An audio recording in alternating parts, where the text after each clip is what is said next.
সকালে নাস্তা খেয়ে 11টার দিকে বাজারে গিয়েছিলাম।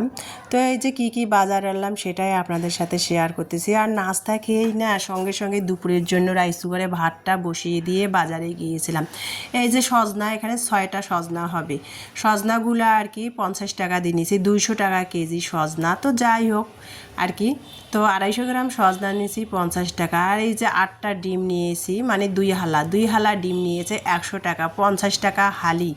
গরিব তো গরিবের খাবার তো ডিমটাই যদি 50 টাকা হালা হয় তাহলে গরিব বাঁচবো কীভাবে বলেন। তারপরে এখানে তাল নিয়েছি, 3টা তাল নিয়েছি। এগুলো নাকি হাড়িয়া তালের জাত, আমি কিন্তু জানি না যে তালেরও আবার জাত আছে। তো যাই হোক, তালগুলো কিন্তু কিনে তারপরে কিন্তু আমি ঠগি নাই। তালগুলা তো আমি ঘষে পিউরি বের করে টেস্ট করে দেখেছি, তালগুলো কিন্তু অনেক ভালো ছিল। তারপরে তো ভিডিওটা আপনাদের সাথে শেয়ার করতেছি। আর এই যে তালগুলো নিয়েছে 80 টাকা জোড়া। তো যাই হোক, তারপরে একটা নারকেল নিয়েছি। নারকেলের তো দাম ডায়মন্ডের চেয়েও বেশি আমি মনে করি, 300 টাকা জোড়া নারকেলের। তো সাইজ আছে, মাঝারি সাইজের দাম আলাদা, বড় সাইজের দাম আলাদা, ছোটোগুলোর দাম আলাদা। আমি মাঝারি সাইজের একটা নারকেল বেছে দরদাম করে নিলাম 100 টাকা দিয়ে 1 পিস নারকেল। তারপরে আর কি 3 আইটেমের ডাল নিয়েছি, কয়েল নিয়েছি 2 প্যাকেট।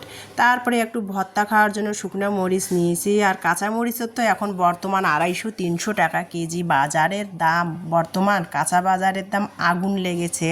তারপরে চালের গুঁড়ো তৈরি করে